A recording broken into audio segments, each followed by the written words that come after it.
9 जनवरी के लिए हमारे पास एक ही एडिटोरियल है और ये वाला एडिटोरियल है सीडीएससीओ की गाइडलाइन को लेकर। नई गाइडलाइन आई है, कुछ नियमों में बदलाव हुआ है, कुछ गलतियों को डिक्रिमिनलाइज़ किया है और उसकी जगह जुर्माना भरने की और मामले को निपटाने की व्यवस्था आ रही है। उसको लेकर कुछ चिंताएँ भी जताई जा रही हैं, जिनके बारे में हम डिटेल में पूरे एडिटोरियल में देखेंगे। तो central drugs standard control organisation, केंद्रीय औषधि मानक नियंत्रण संगठन ने दिशा निर्देश जारी किए हैं। ये दिशा निर्देश आए हैं 2023 में कानूनों में बदलाव हुआ था। उन कानूनों में जो बदलाव हुआ था, उन संशोधनों को इस गाइडलाइन के माध्यम से लागू किया जा रहा है। पहले क्या था कि जो ड्रग्स एंड कॉस्मेटिक्स एक्ट था 1940 का, उसके तहत कुछ छोटे अपराध, कुछ छोटी गलतियां, कुछ नॉन कंप्लायंसेस को अपराध की तरह देखा जाता था, लेकिन अब उन्हें क्रिमिनल प्रोसिक्यूशन से छूट होगी और केवल जुर्माना भरकर पूरे मामले को निपटाया जा सकता है। इससे कंपनियों के लिए काम करना आसान होगा, कंपनियों के लिए प्रक्रिया आसान होगी और उन्हें बेवजह के आपराधिक मुकदमों से मुक्ति मिलेगी।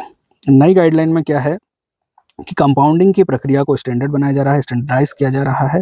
इस प्रक्रिया में जो डिक्रिमिनलाइज हुए हैं, जो गलतियां, जो काम, अब उन्हें फाइन लेकर छोड़ा जा सकता है। तो ये सारी बातें इन गाइडलाइंस में हमें बताई गई हैं। कंपनियां क्या कर सकती हैं, यदि उन्हें कुछ गलतियां होती है, यदि उनसे कुछ गलतियां हो जाती हैं, तो गलतियां सुधारी जा सकती है, अपना फाइन देकर गलतियां सुधारी जा सकती हैं, मुकदमे से बच सकती हैं कंपनियां स्वयं रिपोर्ट करके, जुर्माना भर के इस मामले को निपटा सकती हैं। और जैसे हम देखते हैं कि जो अपराध कहीं पर भी होते हैं, तो अपराध के अनुपात में, अपराध के रेशो में सज़ा मिलनी चाहिए। अगर छोटी-मोटी गलतियाँ कंपनियों के द्वारा होती है, कंपनियों की तरफ से होती है, तो उनके लिए उन पर कोई आपराधिक मुकदमा नहीं चलाया जाना चाहिए। उनके लिए प्रक्रिया ज़्यादा आसान होनी चाहिए। अपराध के रेशो में उन्हें सज़ा मिलनी चाहिए, न कि उनके ऊपर छोटी गलतियों के लिए भी आपराधिक मामले चलाए जाने चाहिए। यदि अपराध छोटा है तो छोटी सज़ा होनी चाहिए और यदि अपराध गंभीर है तो गंभीर सज़ा होनी चाहिए। इस बात को ध्यान में रखकर जन विश्वास अधिनियम में संशोधन किया गया था और इन संशोधनों का यही उद्देश्य था कि भाई भारत में व्यापार करने की प्रक्रिया को सरल बनाना है, जीवन को आसान बनाना है। इसलिए अपराधों को डिक्रिमिनलाइज किया गया था और तर्कसंगत बनाया गया था। 2023 में आया था जन विश्वास अमेंडमेंट ऑफ प्रोविजंस बिल 2023 और उसको अब नई गाइडलाइंस के माध्यम से लागू किया जा रहा है।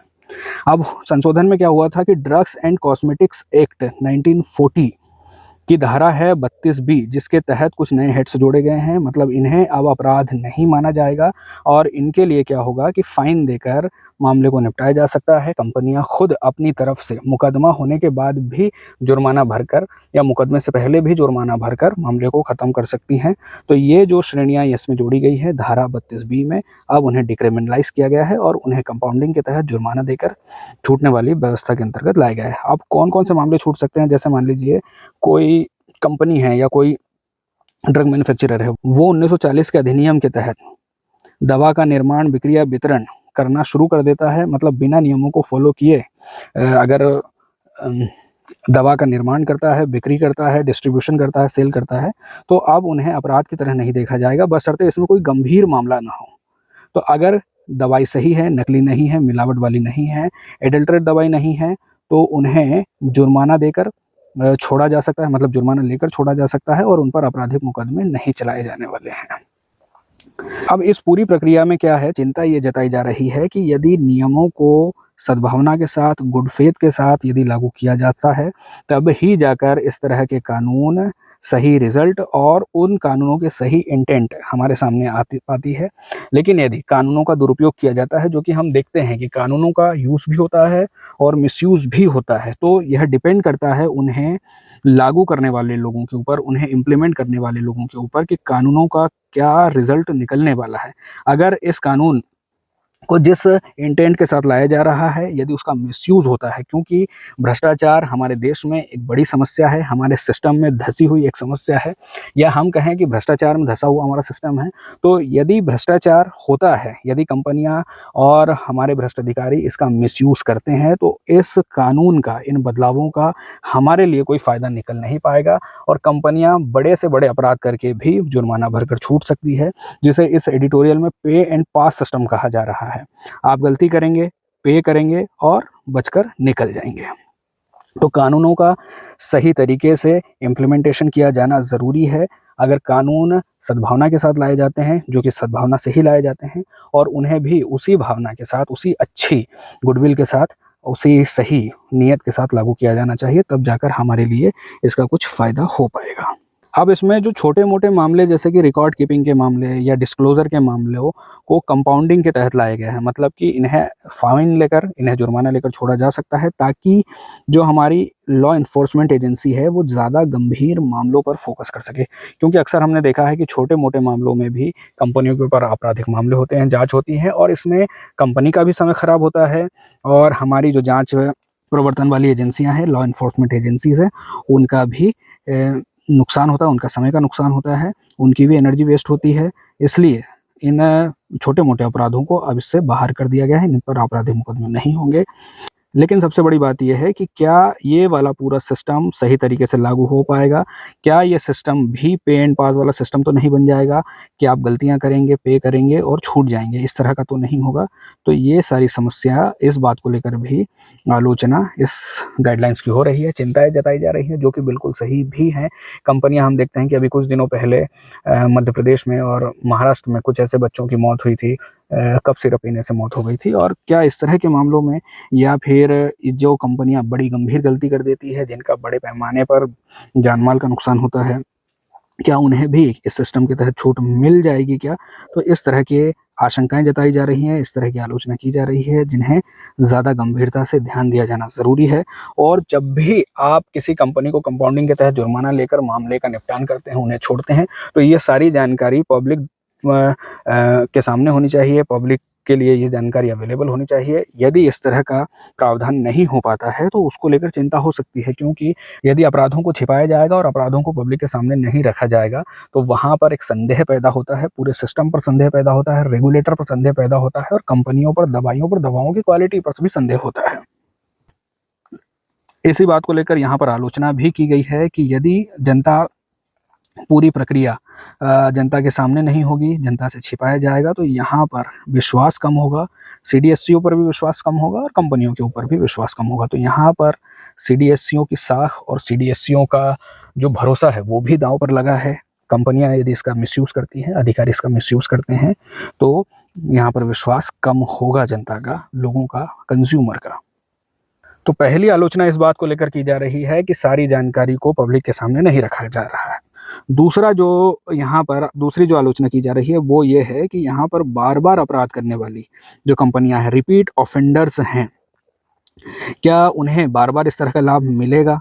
क्या बार-बार वे इस तरह से गलतियाँ करके छूटती रहेंगी? ये सारी जानकारी भी सार्वजनिक होनी चाहिए, सार्वजनिक रिपोर्टिंग के तहत होनी चाहिए, ताकि इस कानून का या इस तरह के किसी भी कानून का दुरुपयोग ना हो सके, जनता सवाल पूछ सके, पब्लिक डोमिनेंस में ये सारी बातें होनी चाहिए। तीसरी आलोचना की जा रही है कि इसमें व्हिसल ब्लोअर और जो कंज्यूमर है, हमारा कंज्यूमर समूह है, उसको लेकर भी यहाँ पर रिप्रेजेंटेशन की कमी है। यहाँ पर अपनी बात रखने के लिए या उन्हें ज़रूरी सुरक्षा देने के प्रावधान नहीं हैं। और सबसे गंभीर चिंता की बात ये है, वही बात जो हमने यूएपीए में देखी, हमने एनएसए में देखी, कि यहाँ पर कानूनों की इतनी ब्रॉड परिभाषा है, ब्रॉड डेफिनेशन है कि उसमें कुछ भी शामिल किया जा सकता है। और जब इसमें कुछ भी शामिल किया जा सकता है, तो जिन छोटे-मोटे अपराधों को अपराध मुक्त करने के लिए कानून लाए जा रहे हैं, उनका उपयोग बड़े अपराधों से बचने के लिए भी किया जा सकता है। और जुर्माना देकर कोई भी कंपनी छूट सकती है। यहाँ पर जुर्माने की रकम भी काफ़ी कम है, इसको लेकर भी चिंता जताई जा रही है। बाकी बस यही बातें हैं कि अगर छोटे-मोटे जो अपराध हैं, जैसे यहाँ पर जो लिखे हुए हैं, तो इन अपराधों को छोड़ा जा सकता है जुर्माना लेकर, लेकिन इसमें जो डेफिनेशन है वो इतनी ब्रॉड है कि उसमें गंभीर अपराध भी छूट सकते हैं, और ये पूरी व्यवस्था पे एंड पास वाला सिस्टम बन सकती है, जो कि हमारे लिए और हमारे कंज्यूमर के लिए, हमारे कंज्यूमर की जीवन के लिए, हमारे कंज्यूमर की सुरक्षा के लिए बहुत ज़्यादा गंभीर सवाल खड़ा करती है। कहानी ये है कि सीडीएससीओ ने नई गाइडलाइन जारी की है, और ये जो गाइडलाइंस है उसमें माइनर ड्रग वायलेशंस को कंपाउंडिंग यानी कि जुर्माना देकर छोड़ने वाली व्यवस्था आ रही है। यहाँ पर इन्हें अपराध मुक्त किया है। छोटी-मोटी तकनीकी गलतियों को अपराध अब नहीं माना जाएगा, उन पर क्रिमिनल प्रोसिक्यूशन नहीं होगा, और यहाँ पर कंपनियाँ खुद अपनी तरफ से रिपोर्ट करके और अपनी तरफ से फाइन देकर मामले को ख़त्म कर सकती हैं। 2023 में कानूनों में संशोधन हुआ था। 1940 का जो एक्ट है उसकी जो धारा 32 बी है उसमें संशोधन हुआ था, उसका दायरा बढ़ाया गया था। मतलब इसमें लिखे हुए जो भी अपराध हैं या गलतियां हैं अब उन्हें अपराध नहीं माना जाएगा और जुर्माना देकर मामला खत्म किया जा सकता है। लाभ यही है कि यहाँ पर कंपनियों को प्रोसिक्यूशन से अदालती मामलों से छूट मिल जाएगी। छोटे मोटे जो अपराध हैं उनके लिए तर्क संगत जुर्माना लेकर मामले को ख़त्म किया जा सकता है, क्योंकि जितनी बड़ी गलती है उतनी ही बड़ी सज़ा मिलनी चाहिए। छोटी मोटी गलतियों के लिए आपराधिक मामले नहीं होने चाहिए, ये बात बिल्कुल सही है। इसलिए यह नियम भी ज़रूरी था।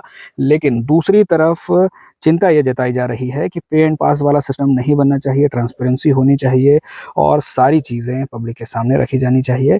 इसलिए ज़रूरी है कि पारदर्शिता हो और सीडीएससीओ के ऊपर यहाँ पर भरोसा बना रहे हमारे कंज्यूमर का, हमारे लोगों का। यहाँ से मेंस के लिए सवाल हो सकता है कि सीडीएससीओ ने हाल ही में माइनर ड्रग वायलेशंस को लेकर कंपाउंड करने की गाइडलाइन जारी की है, जिसके तहत जुर्माना भरने पर मुकदमे से छूट मिलती है। ये सारी बातें हम देख चुके हैं, इसके बारे में हमें बताना पड़ेगा यहाँ पर। इस कदम के लाभ और चुनौतियों का विश्लेषण कीजिए। हमने लाभ भी पढ़े हैं और इसमें क्या चुनौतियां हैं, क्या चिंताएं हैं, क्या आलोचना की जा रही है, ये बातें भी हमने पढ़ी है। इसके उत्तर में यह भी चर्चा करें कि इस तरह के नियामक उपाय भारत में सार्वजनिक स्वास्थ्य, अब हमने जैसे बात की थी कि यदि गंभीर गलतियों को भी जुर्माना लेकर छोड़ दिया जाता है तो सार्वजनिक स्वास्थ्य को खतरा हो सकता है। दूसरी तरफ कानूनी जवाबदेही और रेगुलेटर की जवाबदेही पर भी प्रश्न चिन्ह खड़ा होता है। लेकिन व्यापार की सुविधा बढ़ाने के नाम पर जो कानून आए हैं ज़रूरी था। छोटे मोटे अपराधों को तो डिक्रिमिनलाइज किया जाना भी ज़रूरी था, लेकिन व्यापार की सुविधा के नाम पर और छोटे अपराधों को डिक्रिमिनलाइज करने के नाम पर बड़ी गलतियों को क्या पे एंड पास सिस्टम के तहत छोड़ा जा सकता है, यही बात हमें यहाँ पर लिखनी है। किस तरह से संतुलन बनाया जाना है, कानूनों को किस तरह से लागू किया जाना चाहिए, किस इंटेंट के साथ लागू किया जाना चाहिए, बड़े अपराधों को और डेफिनेशन को इतना स्पेसिफिक बनाया जाना चाहिए ताकि जो अपराध इसमें हमें डिक्रिमिनलाइज करने हैं वो डिक्रिमिनलाइज हो जाए और जिन अपराधों को अपराध रखना है, मतलब जिन गलतियों को अपराध की तरह देखा जाना है, उन्हें स्पष्टता के साथ पहचाना जा सके, उन पर कार्रवाई की जा सके और गलती करने वाले को सजा मिल सके। ये सारी बातें हमें यहाँ पर लिख देनी है। सीडीएससीओ के बारे में पढ़ें तो सीडीएससीओ भारत का ड्रग रेगुलेटर है। ये जो संस्था है भारत में दवाइयों से जुड़े, दवाइयों के उपकरणों से जुड़े, मतलब चिकित्सा में जो उपकरण लगते हैं उनसे जुड़े हुए और नैदानिक मतलब क्लिनिकल ट्रायल से जुड़े सारे रेगुलेशंस और नियंत्रण का सारा काम यही करती है। Ministry of health and family welfare के अंतर्गत काम करती है। दवा, वैक्सीन, चिकित्सा उपकरण, नैदानिक उपकरण का नियामक रेगुलेटर है और कंट्रोलर है, नियंत्रक है। तो ये सारे काम यहाँ पर करता है भारत में हमारे लिए सीडीएससीओ। इसकी स्थापना हुई थी ड्रग्स एंड कॉस्मेटिक्स एक्ट 1940 के तहत। भारत में ड्रग के निर्माण, बिक्री, वितरण और गुणवत्ता नियंत्रण की जिम्मेदारी इस कानून के तहत सीडीएससीओ की ही होगी। नियम भी आया था, मतलब जो कानून था 1940 का, उसके तहत ये जो 1945 का नियम था यहाँ पर इसे और कुछ पावर दे दी गई। इसके मुख्य कार्यों में है जैसे कि दवाओं का, नई जो दवा आएंगी या जो वैक्सीन आएंगी उनका अप्रूवल देने का काम इसका ही है। और औषधि निर्माण की जो लाइसेंसिंग है, लाइसेंसिंग भी यही काम करता है, लाइसेंस देता है और इंस्पेक्शन का काम भी यही करता है। क्लिनिकल ट्रायल्स का नियंत्रण और निगरानी भी यही करता है। मेडिकल डिवाइसेस और डायग्नोस्टिक्स का नियमन भी यही करता है। क्वालिटी कंट्रोल भी यही करता है और छोटे मोटे मामलों में जो निगरानी और कंपाउंडिंग का काम भी यही करने वाला है। और भारत में यदि दवाओं का यदि बहुत बुरा असर होता है तो उन मामलों को भी यही देखता है, उन मामलों से भी यही निपटता है। यहाँ पर drug controller general of India है जो इस संगठन के प्रमुख होते हैं। इस संगठन के जो सबसे बड़े, मतलब हम कहें कि मुखिया जो हैं वो यही है, drug controller general of India. यही सारे काम, इनके अंतर्गत सारे काम होते हैं पूरे संगठन के। बाकी बातें हम यहाँ से पढ़ सकते हैं, इसकी जो की इनिशिएटिव है उनके बारे में, इसके महत्व को लेकर, इसके सामने जो चुनौतियाँ हैं जो हमने अभी गाइडलाइंस के दौरान पढ़ी भी है, और सारी बातें हम यहाँ से शॉर्ट में देख सकते हैं। एमसीक्यू में पहला सवाल है कि सीडीएससीओ के बारे में सही क्या है, मतलब 4 स्टेटमेंट है, कौन सा स्टेटमेंट सही है। पहला स्टेटमेंट, सीडीएससीओ स्वास्थ्य और परिवार कल्याण मंत्रालय के अंतर्गत काम करता है। तो सीडीएससीओ स्वास्थ्य और परिवार कल्याण मंत्रालय के अंतर्गत काम करता है, ये बात सही है। दूसरा, सीडीएससीओ भारत में दवाओं, चिकित्सा उपकरणों और क्लिनिकल ट्रायल्स को नियंत्रित करता है, ये बात भी सही है। तीसरा स्टेटमेंट, सीडीएसयू की स्थापना ड्रग्स एंड कॉस्मेटिक्स एक्ट 1945 के तहत हुई थी। तो ये जो एक्ट है 1940 का एक्ट है। 1945 में इस एक्ट के तहत रूल्स आए थे, तो वो रूल्स हैं, लेकिन जो एक्ट है वो 1940 का है। चौथा, drug controller general of India CDSU का प्रमुख होता है। ये बात बिल्कुल सही है। दूसरा सवाल, minor drug violations compounding guidelines 2026 के बारे में निम्नलिखित कथनों पर विचार कीजिए। मतलब ये जो गाइडलाइन आई है, ये जो छोटे मोटे ड्रग वायोलेशंस के जो गलतियां होती हैं उन्हें जुर्माना लेकर छोड़ने की व्यवस्था करता है। पहला स्टेटमेंट जो है, यह कंपनियों को मामूली उल्लंघनों को जुर्माना देकर लिटिगेशन से बचने की अनुमति देता है। ये बात बिल्कुल सही है। दूसरा, कंपाउंडिंग स्वतः मुकदमे से मुक्ति देती है बिना किसी शर्त के। तो स्वतः मुक्ति नहीं देती, आपको इसकी रिपोर्टिंग करनी पड़ेगी, जुर्माना देना पड़ेगा, तब जाकर आपको इससे इम्यूनिटी मिलेगी। तीसरा, यह गाइडलाइन जन विश्वास अधिनियम से जुड़ी हुई है। ये बात भी बिल्कुल सही है, क्योंकि जन विश्वास अधिनियम 2023 वाला था, उसमें ये जो एक्ट था आपका 1940 वाला, उसमें संशोधन हुआ था और फिर ये गाइडलाइंस अब जारी की जा रही हैं। तीसरा, सीडीएसयू गाइडलाइन के तहत किन अपराधों को कंपाउंड किया जा सकता है? कौन से अपराध हैं जिन्हें कंपाउंड किया जा सकता है? तो ऐसी दवाएं बनाना जो ड्रग एंड कॉस्मेटिक्स एक्ट का उल्लंघन करती हों, लेकिन सेक्शन 27A(C) के अंतर्गत ना आती हो। मतलब ये बात बिल्कुल सही है। यहाँ पर कुछ गंभीर गलतियाँ, कुछ गंभीर मामलों को छोड़कर यदि इस कानून का उल्लंघन करते हुए आपने दवा बनाई है, उसको सेल किया है, उसका डिस्ट्रीब्यूट किया है, तब भी आप जुर्माना देकर छूट सकते हैं, लेकिन गंभीर मामलों को यहाँ पर कंपाउंडिंग के तहत नहीं छोड़ा जा सकता। तो ये बात बिल्कुल सही है। दूसरा, ऐसी दवा का स्टॉक या एग्जिबिट करना जो नॉन स्प्यूरियस और नॉन एडल्ट्रेट हो, मतलब नकली ना हो और मिलावट वाली ना हो, ऐसी दवाएं यदि आप बनाते हैं, बेचते हैं, तब भी आपको छूट मिल सकती है। तीसरा, नकली या मिलावट वाली दवा बेचना। नकली या मिलावट वाली दवा बेचना अभी भी अपराध है और आप जुर्माना देकर यहाँ पर नहीं छूट सकते हैं। इससे जुड़ा हुआ है कंज्यूमर का भरोसा, कंज्यूमर का जीवन और कंज्यूमर के जीवन की सुरक्षा। तो इन्हें जुर्माना देकर यहाँ पर आप डिक्रिमिनलाइज नहीं कर सकते हैं। तो ये अभी भी क्रिमिनलाइज्ड है, मतलब इनको अभी भी अपराध की तरह देखा जाता है। चौथा सवाल, कंपाउंडिंग गाइडलाइंस की चुनौती के बारे में निम्नलिखित कथनों पर विचार कीजिए। पहला, यह कहीं पे एंड पास योजना में बदल सकती है। तो चुनौती जो है, यही पहले वाली चुनौती है कि आप गलतियां करें, पैसा दें और छूट जाए। तो सबसे बड़ी चुनौती तो यही है। दूसरा, कंपाउंडिंग आदेशों को प्रकाशित करना जरूरी नहीं है। कंपाउंडिंग आदेशों को प्रकाशित करना जरूरी नहीं है, ये गलत है, क्योंकि यहाँ पर ट्रांसपेरेंसी ज़रूरी है और इसमें गाइडलाइंस में भी यह बात कही है। तो ये वाला आंसर में नहीं होगा। और तीसरा, इम्यूनिटी मिलने से पहले कंज्यूमर ग्रुप और विसिल ब्लोअर की कोई भूमिका नहीं है। ये बात बिल्कुल सही है, इसको लेकर एडिटोरियल में हमने देखा भी था। पांचवा सवाल है कि सीडीएसयू कंपाउंडिंग गाइडलाइंस के दायरे और क्रियान्वयन के बारे में सही कथन कौन सा है? तो पहला स्टेटमेंट है कि एरर में पेपर वर्क में छोटी चूक और सब्सटेंटिव कंप्लायंस फेल्योर शामिल है। ये बात बिल्कुल सही है। दूसरा, कंपाउंडिंग को corrective and preventive actions, follow up inspections और पब्लिक फेसिंग एक्शंस जैसे रिकॉल्स से जोड़ा जाना चाहिए। ये बात भी सही है। और तीसरा, केवल रिपीट ऑफेंडर्स ही कंपाउंडिंग के लिए पात्र हैं। ये बात गलत है, केवल रिपीट ऑफेंडर्स ही कंपाउंडिंग के लिए पात्र नहीं है। आज के लिए इतना ही, कल फिर मिलेंगे।